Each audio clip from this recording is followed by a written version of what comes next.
Hello and welcome to episode 34 of the Kingfisher Knits podcast. My name is Madeleine. I'm talking to you from my home in Zurich, where I live with my husband and our 2 children. We also have third baby on the way. It is due in a little over 2 weeks. I am feeling huge and very much out of breath, as you can already tell. I was in 2 minds about recording because I thought, well, I'm going to be huffing and puffing away, but then again it's not going to get any better, and once baby arrives, who knows when I'll be able to record. So I thought I would persevere and try and get an episode recorded, and please bear with me when I have to stop to breathe.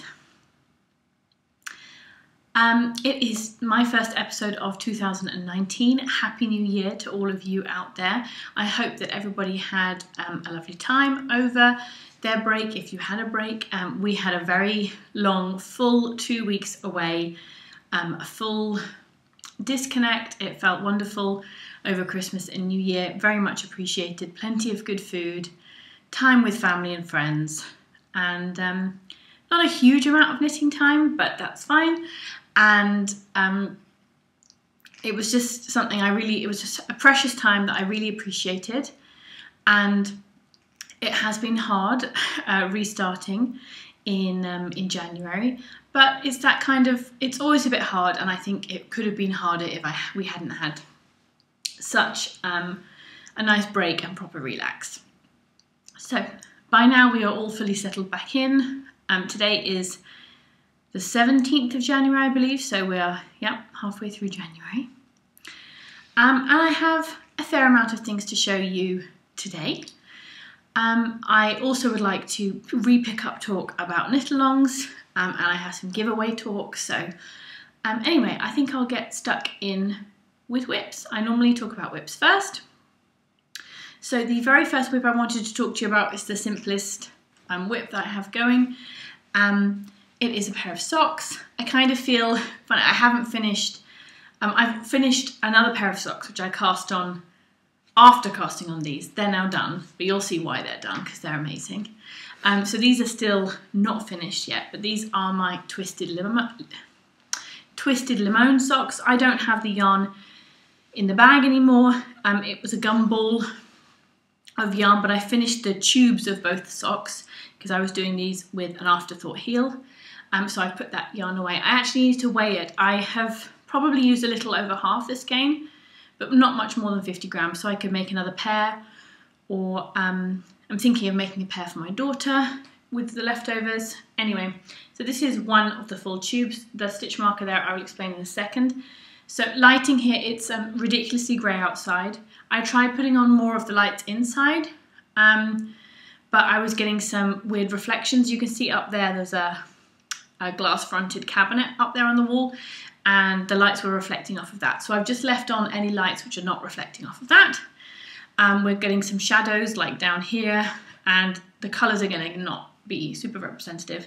But I haven't been able to photograph this project very successfully because these different blues and greeny blues don't seem to be picked up quite right. So it just ends up always looking blown out.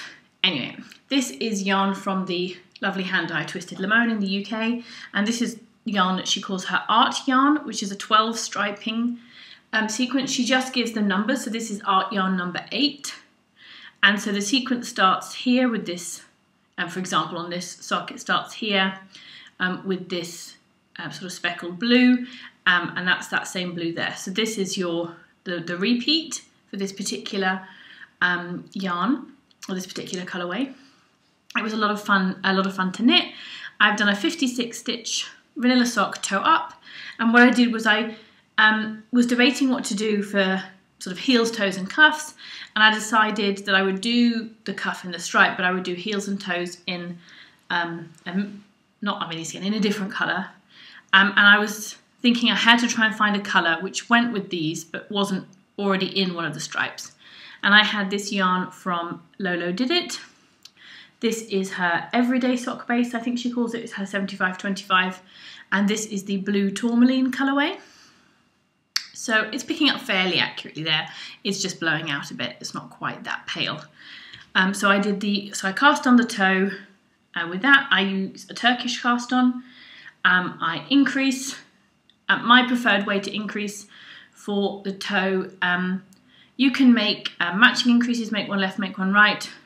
What I'm doing is I do a yarn over, and then on the next row I knit that yarn over through the back loop. That's basically doing a make one left. If you think about it, it's the same, certainly the same stitch that you're creating. It's a slightly less, it pulls slightly less on the fabric, because when you do a make one left, you're pulling up the bar from between two stitches, so you're pulling on those two stitches which were made below. If instead you made a yarn over, so like a pre-thought of where you're going to make your make one left, if instead you make a yarn over there and then you knit it through the back loop the next time, there's a bit more yarn there. So in some cases, for some purposes, it would be messier, and in other cases it's almost neater because it doesn't pull on the stitches. I do it not for any other reason than it's the easiest possible way I can think of to increase and keep track of my increases and just always be doing the same thing. So I basically, I'm doing magic loop. I have half my stitches on one needle, half my stitches on the other needle, and I'm just doing knit one, yarn over, knit to one stitch from the end, yarn over. And then the next round, I do knit one, knit the yarn over through the back loop. So I always know what I'm doing, because if I get to that second stitch and it's a yarn over, I knit it through the back loop. If I get to the second stitch and there is no yarn over, I make a yarn over. So I just find it really easy to keep track of, and I do that until I have 56 stitches total. Yeah, and then I was doing an afterthought heel here, so I just knit, knit, knit, knit, knit until I thought I probably had about the same length leg as I will do foot. And then I did my cuff. I did quite a, for me, it feels like a fairly long cuff. I think it wasn't that long. I think I counted it's like 18. And in this case, you might be able to see I did a 2x2 broken rib. So it's a garter rib. So it's knit 2, purl 2 one round, and then knit everything the following round. And for some reason, I had a complete blank about how I used to, these are my first top socks in a while, and I had a complete blank on how I used to bind them off. And I bound this one off, I don't know how many times. Now, in the end, I'm not too dissatisfied with the result, but you can see it flares. I know after blocking, that will not be so prominent, but I can't remember which bind off. I did Jenny's stretchy bind off for like half of the row, and it was flaring horribly. And I remembered that I didn't use that one in the past. For some reason, for me, it ends up being too loose. Like I would have to go down needle sizes, and in the end, it's too much of a hassle. What I did on the second sock, which looks a little strange because I actually did it after doing a knit row rather than doing it after a knit one, purl one. So it just makes it flare even more because the knitted, knit one, purl one, knit 2, purl 2. So ideally you would finish your cuff, whatever pattern you're doing, on a proper ribbed row. So knit 2, purl 2. Because in this rib that I'm doing, every other row is just knitting all the way around. Of course, the knitting is wider than the ribbing. The ribbing pulls in. And so by finishing with the knit row and then binding off, I get even more flare. I may yet, I haven't wound in the end, I may yet pull that back and basically just pull out that last knit row and then bind off. Anyway, what I did in the end was what's called the SSK bind off. You can look it up. And it's what I've actually used in the past when I bothered to look back at my Ravelry project page and see what I had done successfully. So anyway, they're stretchy enough and the flaring will be less prominent once they're blocked. I'm doing afterthought heels on these, as I was saying. So basically the marker that you can see here is where I have marked off. That's the stitch that I'm going to cut. So I will pick up the stitches above and below that row of knitting and then cut that stitch. And this one I've already cut in, and I started knitting my heel. And what I've done is I picked up, so half of the stitches here would mean picking up 28 stitches. And what I did was picked up 30 stitches, so 1 extra stitch on each side. I do the Kirby Werby method. So she has a tutorial on YouTube. You can just look it up, Kirby Werby afterthought heel. If I remember, I will link it down below, which is where I put all my show notes, down below this video on YouTube. And excuse me, I didn't put my phone on silent. Do that now. So I just picked up one extra stitch each side, and I do her method whereby when you unravel that middle row, the row that you cut, you don't unravel the last two, the most extreme last two stitches, and that just helps with closing the gap, or not having a gap, not having a hole at that point where you've restarted knitting and cutting your heel. So I do that, and then I knit three rounds plain, and then I started doing the decreases like for a toe, for a cuff down. So yeah, I'm knitting away on that, and that's just in my handbag right now for my 5 minutes knitting here and there. So it might take no time at all. It might take another month depending on when I pull it out, but it's not the project. It's my portable project right now, which these socks always were, to be honest. So that is that project. The next whip that I want to talk to you about, actually, while I was talking before, I was reminded that I didn't say at the beginning that below this video on YouTube is everywhere that you can find me on the internet, my website, our Ravelry group for this podcast and for my knitting designs, and my name, who I am on Instagram, and everything. That's all immediately below this video in the description box. So that's one piece of admin, and in the group is where we carry out our knit-alongs and giveaways, although some giveaways are on Instagram or here on YouTube.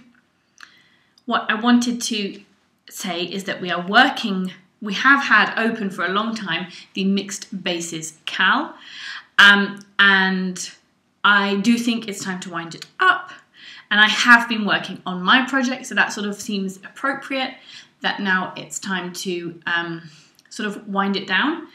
I'm thinking that perhaps either end of February, maybe March, if people tell me that they're still working on big projects and they'd like to get them going and get them finished, then we can go for that. Otherwise, I'm thinking the end of February. We're mid-January now, so that's still at least 6 weeks away, the end of February. So the mixed base cal, well, the idea is you mix your bases.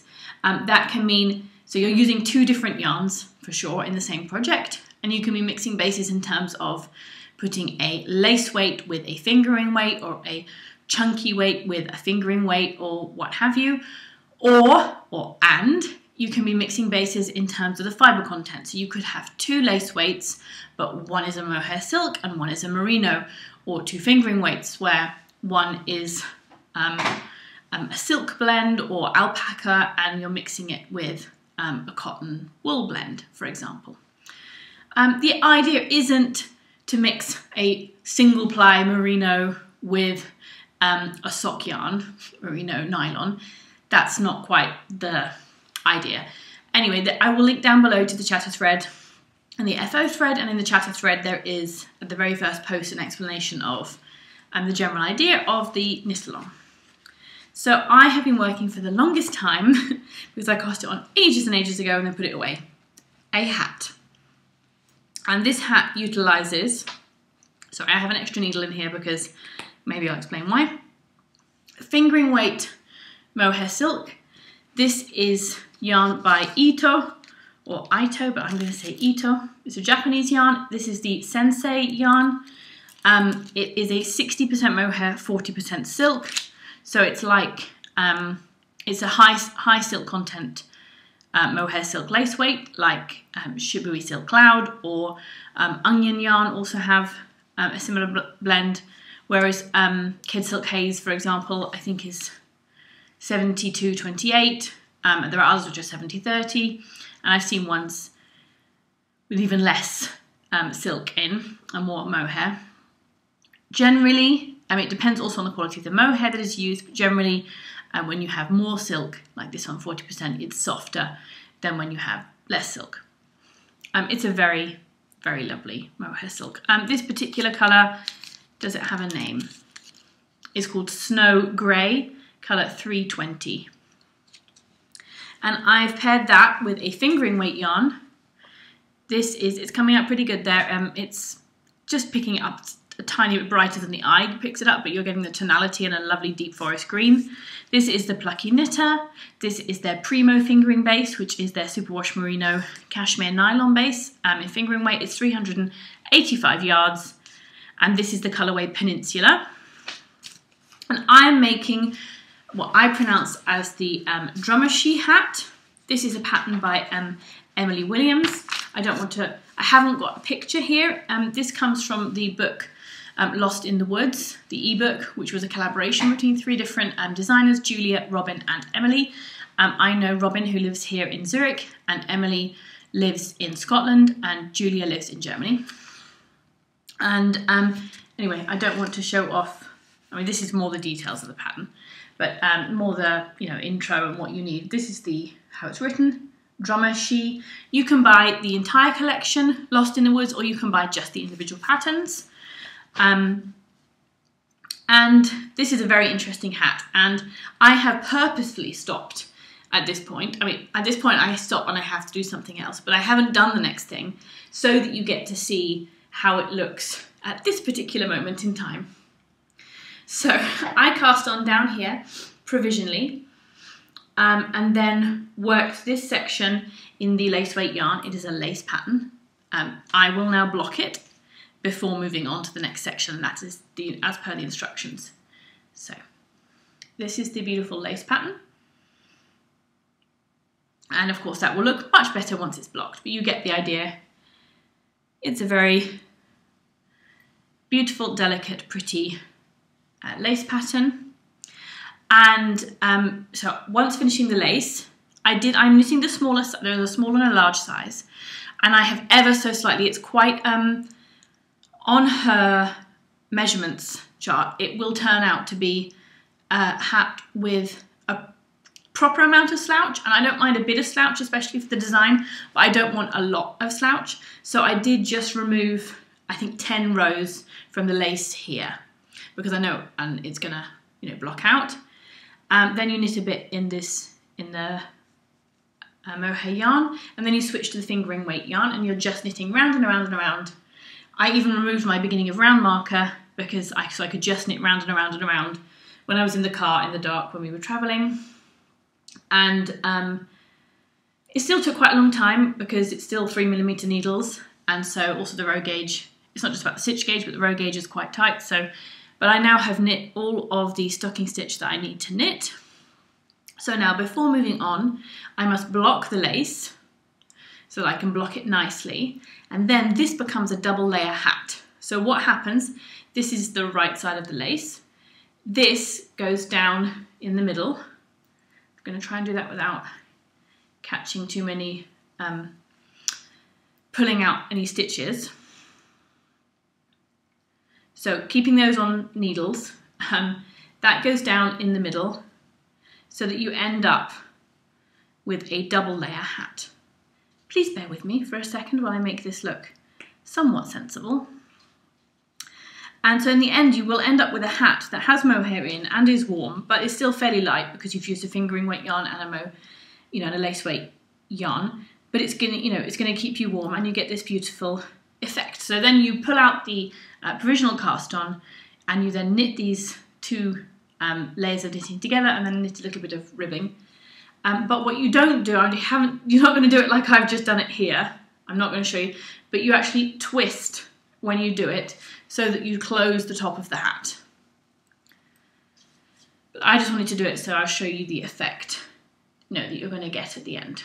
So I haven't done that particularly well, but I wanted to show it to you how it looked, especially before I did all of that maneuver to get a double layered hat. And I've seen this before with fingering weight yarns, where both this section, which did have lace in, was one colour fingering weight, and this was another one, but this was the first time I'd seen it with the lace weight and the mohair, and I really love how it looked. And actually, well, I haven't used the exact same yarns that she has. I've basically used the same colours that she had in her sample. So this is the Drummer-She hat by Emily Williams, and I think that will, provided I can remember to block this, I keep forgetting to, provided I can remember to block this, I can move on. It won't take me very long to do that procedure, and unite the pieces, and then just knitting a little bit of rib for the hem, so to speak, or the brim, sorry. So yeah, I'm telling you now that we are wrapping up the mixed base cowl. As I said, there's still 6 weeks to go, which means you've still got plenty of time, especially with the rise of mohair. There are a ton of projects out there where you can mix bases, which do not have to be huge projects. There are, hat projects holding the yarn double. There's a bunch of them. People using up scraps in mittens and the like. So if you fancy one of these projects, or you've got it cast on already, the rules were back in the thread. We opened it so long ago now that I'm sure you cast it on after whatever the cutoff was. So you can enter it by all means. And I've got a few, at least 2 different yarn prizes and possibly a bag prize. Going forward, if there's anybody who watches this podcast and would like to donate prizes, any makers out there with things which us knitters or crocheters are interested in, be it bags, yarns, or accessories, stitch markers, by all means do get in touch and let me know if you'd be interested in donating something to the podcast. Also, pattern prizes are very much welcome. I always forget to say that, but I remembered this time. Okay, I'm just going to take a sip of my water and breathe.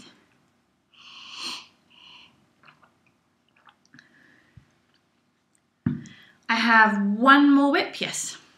And this is living in this beautiful, beautiful bag, which was a Christmas gift from my lovely friend Philippa, who is Serial Crafter. She is a fellow expat here in Zurich. She recently started her Etsy shop that she makes project bags, although she didn't make this one. But this was a total surprise. She said she saw it and thought of me, and this is a project bag, a lovely, decent sized project bag. The maker, I'm just going to double check how to pronounce it, or how it's written, so I say it, is Nanette Wake Studio. It's in the US, and she makes these hand-woven fabrics and makes project bags out of them. And it's absolutely beautiful. It's totally my colours, beautiful blues and teals, and of course greens. And I also am completely in love with the lining fabric, which is a beautiful botanical, and you have a small pocket in there, which I do find very useful, and it's a drawstring. So it's definitely a big enough bag for any shawl that I would normally tackle, and also it's big enough for me for a fingering weight garment or for a child garment. And it's a very sturdy bag, which I'm thinking comes from the proper hand-woven fabric. This is hand-woven fabric, which looks like it's woven from hand-dyed yarn, actually. I'm not positive that that's true, but it looks like a lot of some of the weaving that I've seen other people doing with beautiful hand-dyed yarns. And living in here is a new cast on. Sorry, shouldn't show that. This is the Birkin sweater. The Birkin sweater is a design by Caitlin Hunter. It first appeared in Liner magazine, issue 2. That's where I have it. Someone sent me this issue of Liner when there was Get Your Yarn Wishes granted, and I said that I was interested in any issue of Liner magazine, and they said, I've got a bunch, which one would you like? I said issue 2, because I knew that it had the Birkin sweater in. Let me see if I can find a picture of it. I'm thinking that it's towards the end, which I wasn't expecting. So in Liner magazine, you have all of the sort of photography and pictures of the designs interspersed with articles, and the patterns themselves are at the end, but the patterns themselves don't have pictures because they've already put them in earlier on, so I have to find the picture, not the pattern. This is the Birkin sweater, in case you were not familiar. It is this beautiful flowered yoke design. As knit here, it has sort of 3/4 length sleeves, and it is designed as an A-line sweater, so there's no waist shaping, and instead of adding stitches, what she did in the pattern is actually has you change needle sizes to increase your gauge and therefore get this A-line shape. I'm not going to do that. I think I am going to do it without waist shaping. I'm just going to do it straight down because I have my Not So Faded sweater, my So Faded by Andrea Mowry, which is a straight down sweater, and I love that. I wear it a lot. And I think with this yoke and everything, that's just how I envisage it being. I'm doing it at a size that it won't have too much positive ease, but it would be nice if after the bust it just skimmed straight down. And I will see how much yarn I have, how long I can get the sleeves. Okay. Now I have held off. I've had the yarn for this project for a very long time. I mean, at least 6 months, and I've held off casting it on because I know that there are, for want of a better word, issues, or many people have issues with this design. Now, by this design, I do not mean the design. The design is absolutely beautiful, but I'll show you this picture because it's the one where you see it best. You know, a circular yoke has increases, you know, from, if you're doing top down, or it would be decreases if you're doing bottom up. It has increases from, you know, from the neckline all the way normally until you're done with the yoke. And they should be interspersed a bit more rapidly at the top, and then a bit less rapidly, and then, you know, a final amount here and a sort of adjustment if necessary. Then you separate for the sleeves. Anyone who's interested in how you should approach such a sweater, I highly recommend the Tin Can Knits Strange Brew. They have the Strange Brew pattern, which is just one worked in one gauge, but gives you all the stitch counts for tons of sizes, which would give you enough to understand a good way to go about increasing for a colourwork yoke. Now they have the Strange Brew ebook, and that is full of information and has 3 different gauges. So I will say I have that, and I had looked at that when I was thinking about how to modify this. And this, it's not, so the stitch count that you have up here is nothing strange, and the stitch count you end up with down here is nothing strange. The issue here is that everything from where the pink flowers finish until they end, there are no increases. So that's quite a depth of yoke to have no shaping in. And so either you need to make, you know, you need to make the yoke work a size where the yoke's big enough for you up here that you're going to be able to also move down here. So it could end up being quite a lot bigger than it kind of needed to be, or, which might work fine if you have broad shoulders, or you have to go with whatever, you know, overall size you think is good. I mean, a bit of positive ease is intended in this pattern, but I don't want a ton of positive ease. And then you end up with this. I've seen a lot of people who've knit it and said, you know, it looks beautiful, and then I lift up my arms and the whole yoke pops up off my shoulders, and then when I put my arms down, I have to put it down again. And even with the adjustments that I'm making, I still think there might be a bit of that, but I studied what kind of, you know, gradation of stitch counts I would like, and I have altered the chart. I can't show you that because that also gives away the chart, but I'll boil it down to this so that people, and I will make extensive notes on this on my Ravelry project page so that if anybody is interested, I mean, maybe it'll get done and it won't have worked, no one will be interested, but I'm doing the small size. All the stitch counts right up to the beginning of that chart are exactly the same. I start the chart back one step. The other reason I had to modify the chart is that, as you can see, this chart, just the flowers has 3 colours. And there are several rows with 3 colours per row. And I decided I wasn't up for that. I'm not totally against that, but there's quite a bit of it in this yoke. I wasn't up for that, and I decided the best way to do that was to remove a colour. I removed the yellow, and to replan the chart so that the yellow flowers are pink, basically, and alter it slightly so that there wasn't overlapping of the flowers, so that you would have rows where you would need 3 colours. So I had to modify the chart anyway, but I modified it a bit further than just thinking about the colours. What I have done, I added a couple of rows into the chart just because it made it easier for me to make those colour adjustments. And then in total, per chart repeat, across the entire length of that chart, I have added 3 increases. So 3 separate rounds where I will be working increases. It affects slightly the alignment of the pattern, but I think it looks fine, at least how I'm envisaging it. And it means at the end, I end up with just a slightly bigger stitch count then I would end up with, on the row immediately after the flowers is where the final increase round is made before working this the leaves again. So I'm just getting to that point where I have that stitch count. I'm already getting to that point during the yoke, so sooner. And then it just means I have just a few more stitches than I would have for my size. So I'm just making a slight adjustment so that that chart for the leaves will fit into my stitch count, and then I proceed along as follows and then correct. I mean, we're talking 2-3 stitches across, 300 stitches that need to be adjusted. So I'm really hoping that's going to work out. You'll be following the progress here. I have no idea how quick or slow I'm going to knit on this. I tend to power through the yoke, and some people power through the yoke because they're like, oh, this is so interesting. I tend to power through it because I'm not that good at colour work. I don't enjoy the process that much, although I love what it creates. So I tend to power through it so that I don't lose steam. I keep the flow of following the chart and where I am so that I don't tend to make so many mistakes, and then it's done.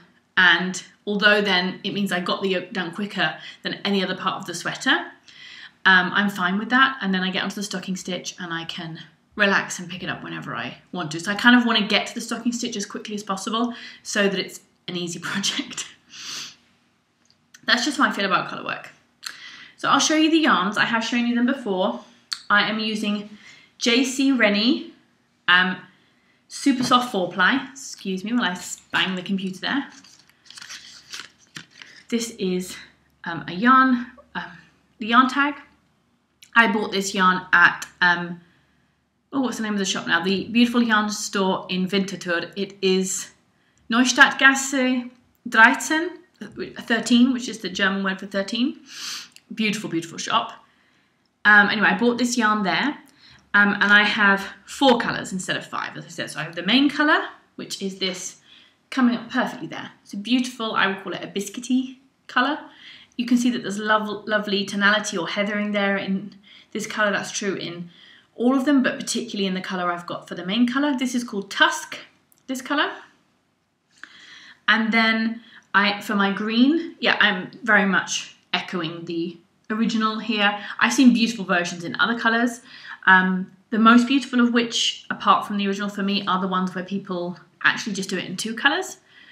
And I kind of regretted a little bit not thinking of doing it in 2 colours when I saw some of them, but I really love the original. So, and I couldn't get my hands on it's designed for Brooklyn Tweed Loft, and it would have just cost way too much for me to get my hands on that yarn right now. This is the colour I'm using for the green. I've already done the first round of the leaves. I'm going to use so little of this. Anyway, this is called Calypso, this colour. And then for my flowers, the pink, I'm using this beautiful pink, which is called Cottage, and the blue, I think is called Duck Egg, yes, and this is the blue, which I haven't actually opened yet. I haven't got that far quite yet. Another feature of this pattern is that there are bobbles for some of the flowers, for some of the middles. I'm not sure if you can see that if I hold that there, but there are, maybe you can possibly see the texture there. There are bobbles in some of the hearts, so I think 4 separate rounds of the entire yoke have bobbles. I was not going to do the bobbles, and then I thought, well, I'm taking out the aspect of one of the aspects of the colour, and I decided I'm going to do the bobbles. I think it jazzes it up a bit. So I'm using my higher sharps. I got gauge on stocking stitch gauge on 3mm needles. I use 2.75s for the rib. It's a very short rib, and then there are short rows for the back. So if we find the middle of the round, okay. This is the front here, and you can see that the back, there is more the main colour, so there are short rows to raise the back of the neck. So yeah, I used 2.75mm needles for the ribbing because I didn't want to get out my 2.5s. 3mm for the stocking stitch, and I am using, actually, I nearly went to only 3.25. Normally I got 1 needle size for colour work, and I decided to go to 3.5. Because last time I worked very fine yarn, which was when I used whole super soft, when I did the test knit for the Winterfjell, even though there I went up 1 needle size for the colour work, and I started out okay, it tightened up, and I ended up with, it was supposed to be a 24 stitch gauge project. It was in the stocking stitch, and there were parts of the colour work which were 26 stitches. And that's a big difference in a garment. So I decided to go up because, and to 3.5, because I know when I work these very fine yarns, I tend to start getting a bit tight in the colour work. So this is where I am so far with the colour work. I will try and stretch out a little bit without losing stitches so you can see. I did the leaves. The leaves went really, really fast. I mean, not least because you've got a much smaller stitch count at the very top of your garment. And then I started the flowers. And you can see these are bobbles here. I can try and show you the bobbles down here. So yeah, I am happy with it so far. It has not taken me that long to get to this point. And I'm not yet up to the point where I'm making any of my improvised increases. But you can start to see the flowers forming there. Obviously it will look better once it's blocked. So I have quite a bit to work just in this colour. I'm about halfway through what will be just pink. And then there will be a band of blue flowers, and then there will be the repeat basically of the pink below that, and then the green. So yeah, this is my main big project on the needles at the moment. I cannot believe I've already been talking for half an hour, and I've only talked about whips. Okay, well there was a lot of new things to talk about. I will put my yarn for this away. Hopefully I've covered everything that is actually of interest and not too much of what's not of interest to anybody. And I'm still I use a yarn guide, so I have a Prim yarn guide. There are several yarn guides out there, but I really struggle to work colour work consistently over, you know, lots of stitches, and especially with fine sticky yarn without a yarn guide. Otherwise I have to adjust my yarn every stitch basically, and it drives me insane. We are on to FOs. The first FO that I'm going to show you, I'm going to show you in the order that they were cast on. I realised that for one of these I don't have, or both of these I don't have the yarn to hand that I used, but I know what it was. So I jumped on a test knit for Frogginette. I will link her down below if you don't know her. She's particularly well known for her designs for babies and children. And I've seen several projects that people have made from her patterns. I still have never made one of her patterns, although there are a couple which there are a couple which I was looking at. And anyway, she posted on Instagram that she had a test knit, and I jumped on and offered to knit the 3-month size. It is a colour work yoked top-down sweater, and this is it. It's so adorably cute and I can't get over it. So this will be for our little baby when he's ready to wear it. And I'm now wondering what the name of this pattern is. I'm going to have to look it up because I wouldn't want to not say it, but at the same time I don't totally remember how to pronounce it without looking at the word. So here it is. It is called the Hokkaido. So Hokkaido child version. She's doing, currently the adult version is in testing. Now today is January the 17th. She said she was either releasing it this week or soon next week. So this is the 3-month size. It's knit top down. It has twisted, 1x1 twisted ribbing in all the places, at the cuff and at the bottom. It has, at least in this size, although I didn't look at all of them, it has a sort of A-line shape, so there are a few increases happening here in the body of the sweater, as you can see.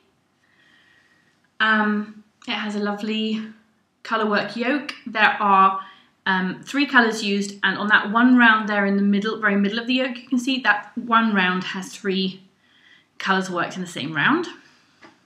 I decided to use up leftovers for this project, so you may be recognised, but basically this natural colour, which is an undyed yarn, and this grey, used here are the yarns that I'm using in my Serafina top. So that is the Sidi Spint from Bern here in Switzerland, the Sidi Spint merino cable yarn, which is a sport to DK weight yarn. And this pattern calls for DK weight yarn and a gauge of 22 stitches.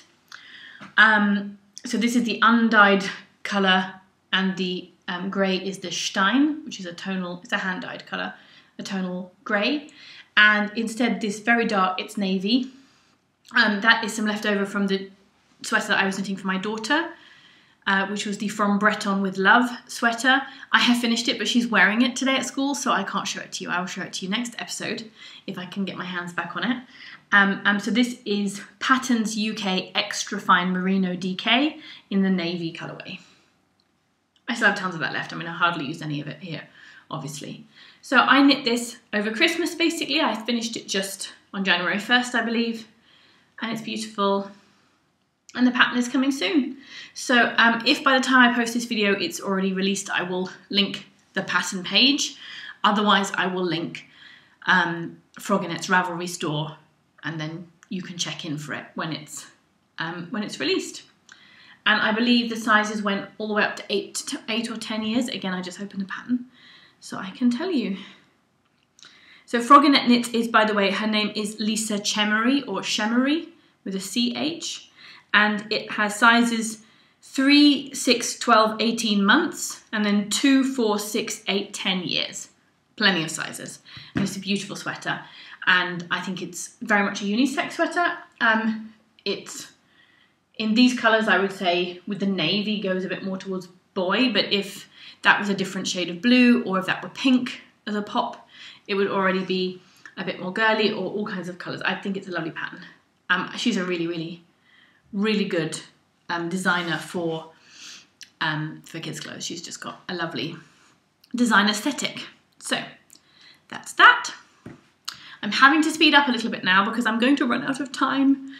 The next finished object is my Christmas Eve cast on, which are the fastest pair of socks I think I've ever knit, and you'll see why. I cast these on Christmas Eve. I finished them not super fast because I wasn't knitting on them every day, but they've been finished since, I don't know, the first week of January, and they are these amazing pair. So this is the Fab Funky Fibres UK from the UK yarn. This is the 28 stripe Never Ending Rainbow colourway. I made these socks out of 150 gram skein. So for me, that means I get a sock where my leg is it's about an inch shorter than my foot, which for me is fine. I have many socks I've knit which are shorter than this. I don't always knit. I mean, the longest I would knit is when you have the same length leg as foot. I don't tend to knit a longer leg than that. But for me, I have UK size 6 or European 39 shoe size, and I knit a 56 stitch sock because I have quite a narrow foot. Right now, being very pregnant, these are a bit tight, so I'm not actually allowing myself to wear them because I don't want to ruin them. But I know that will return a bit to normal when I'm not pregnant and huge and have swollen ankles. That's how things go. So anyway, what I decided to do was to knit them in the opposite direction. So I have one full 28 row repeat per sock, and it fit in perfectly. I had just a little bit more yarn. I had a bit more of this pink, not at the end of this one, but basically at the end of this repeat, there was still tiny bit of pink left. But in 50 grams, you basically get 2 full repeats. You can buy 100 gram skeins or pairs of 50 gram skeins as well. I bought a 50 gram skein because when I went to the shop, that's all they had. And I knit one going up and one going down. And the reason I did that was I thought most of the time you just get to see the feet. And if I knit them identical, then you just get to see half of this joy. You'd only see the blue. That's blue. You'd only see the blue to purple sort of section, or you'd only see the gorgeous pink, yellow, green section. And I wanted that when you look down at your feet, you get to see both. So I did them this way. And I did Afterthought heels. These were knit toe up, in exactly the same way as the other ones were knit, except that I did a 1x1 twisted rib for the cuff. It's a slightly shorter rib because that's the yarn that I had, and I'm fine with that. And the heel, I knit it in exactly the way I described. I picked up 30 stitches instead of 28. You can hardly see it because it's black, of course, if I hold it like that. This is actually, it is a hand-dyed mini from Rosie's Moments in the UK. I will link her shop. And it's an 80-20 fingering weight merino nylon blend. This instead is a 75-25. I have 2 more colourways of Fab Funky Fibres, which are also fabulous, and I can't wait to cast them on. But these are exceptional. And the finished object photo that I posted of this on Instagram is by far and away my most liked photo. I posted a picture of it like this. It's by far and away the most liked photo I've ever posted on Instagram, by like more than double. So people like these too. So highly recommend the yarn. The colour saturation, it's not getting blown out. It really looks like that. Gorgeous, gorgeous yarn. The final FO that I have to show to you is something I cast on and finished in a week. It's another little baby knit. This is you're not going to get the colour here, it's a gorgeous teal. But this is the Rock Skipper vest. This is knit in Malabrigo Rios. The pattern is for a DK weight yarn. So it is, and I've knit it to gauge, so I used a smaller needle size because Rios is a worsted weight yarn. So it's quite dense, but I think that's lovely because it will be nice and cozy. I haven't blocked it yet. It will loosen up a little bit. And it's a lovely top-down vest top. Or vest sweater. I really like it because it has an opening, so it's going to be super easy to get onto the baby. It's a practical kind of garment, this, I can tell you. This is my third. Of course, there are times where you want them to be all warm all over, but this is perfect just to keep them warm and the arms a bit more free. Easy to get on and off. I need to attach the buttons, obviously. And I love this textured pattern, which shows up much better in by the naked eye. Did I say this is the teal feather colourway? I'm not sure I did. And I still have enough left from the skein that I'm probably going to make just some baby mitts, some thumbless, fingerless baby mitts, just literally little things that you can pull on over their hands, because that's what you need when they're tiny. And the baby's being born at the beginning of February, so it's going to be cold here. Yeah. So I don't have more to say about that. That is a pattern by Lynette Graham. I will link that down below. And I highly recommend it. It comes in 4 different sizes. It's super easy to knit. It's knit all on one needle size. I love this little garter detail.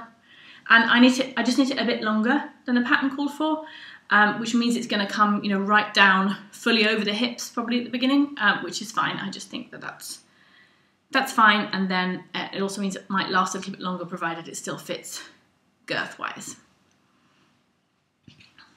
So that is all my whips and FOs to talk to you about today. The final piece of news that I wanted to talk about, well, I did have KNITCRATE yarn from December, but it didn't arrive until January. That's not KNITCRATE's fault. It did arrive, I wasn't here to receive it. And then I didn't get my hands on it until January. So I might talk about it at some point. I think this particular yarn I'm going to use as a giveaway.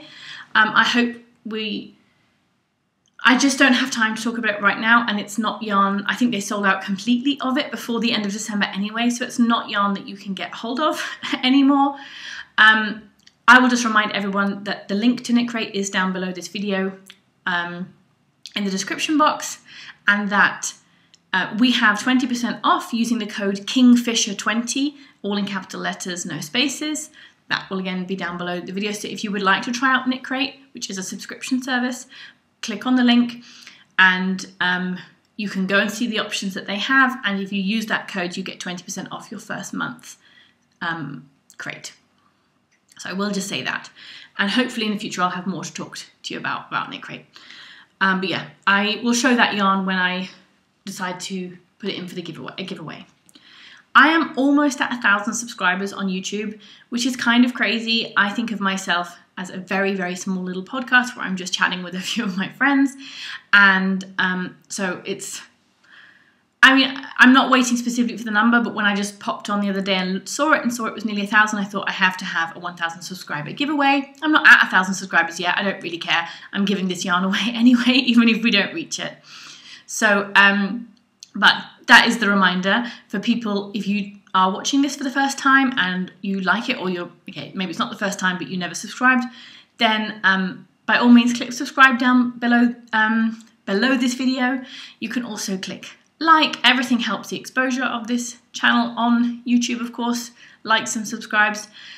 Likes and subscribers. That's what I'm trying to say. And I have this very special yarn given to me when I went and bought that yarn for my Birkin sweaters. It's appropriate that I pull it out again now. I was given the chance to choose 2 skeins of the gorgeous Lana Lara wool. So Lana, I always say Lana Lara, but it's Lana Rara, which means rare wool. Lana Rara wool. This is Swiss wool. It is rare breed Swiss wool. It is 57% of it is wool blended from various rare Swiss breeds, all sourced here in Switzerland, and 43% is mulesing-free merino wool. Mulesing is that practice where they cut off the tail of the lamb when it's young, and I think it might not just be that process, but I think with merino especially, they cut off an awful lot around that area, around the bottom of the sheep, to make sure that they do not get poo onto their wool, so that it's purer and easier to process and what have you. And sheep which are not subjected to that are called museling free. So it's a much more ethical, animal welfare, conscientious type of breeding of sheep for wool. So anyway, this is a very beautiful, organic, rare breed wool. It is lovely, warm, woolen spun, non-superwash, super squishy. They gave me 2 skeins to give away. Beautiful for colour work projects or putting together for hats and mitts and cowls and what have you. It is 270 meters for 100 grams. So that makes it sound like it's a DK even sport, but I can tell you it's like these yarns, they plump up a lot, so it's definitely a DK. Could even probably work it at a worsted gauge. Here the gauge they say is 20, which is a worsted, or not quite Aran, but a fully worsted weight, and I would say that's true. So you're getting a lot of yardage for your weight, so again, it's a yarn which doesn't weigh that much. These are 2 gorgeous colours that they got to choose. This is a small batch production that they produce each year. They sell out each year. They dye them themselves, and it's sold online on the, I'll put the website down, for the Neustadt Gasse 13 in Winterthur. Anyway, it's beautiful, beautiful, beautiful yarn. So I would like to give this away. So if you comment below this video on YouTube, this is a YouTube subscribers giveaway. If you comment below this video on YouTube, you will be entered into the giveaway, and I will pull for that next time around. So that is everything that I had to talk to you about. Next time, hopefully, we will talk again about the CAL, and I will maybe produce a couple of prizes, which I think are going to be some lovely bases of KNITCRATE yarn that I have. Yeah, and I will also have a new pattern release to talk to you about next time. So I'm very much looking forward to that. I wish you all very well for the rest of January, because I probably won't see you before the, maybe I'll squeeze in one. I mean, that's my goal actually, to squeeze in one more episode before the end. Before the end of January, because then baby is due beginning of February. Okay, that's enough for now. Lots of love to you all, and enjoy your knitting.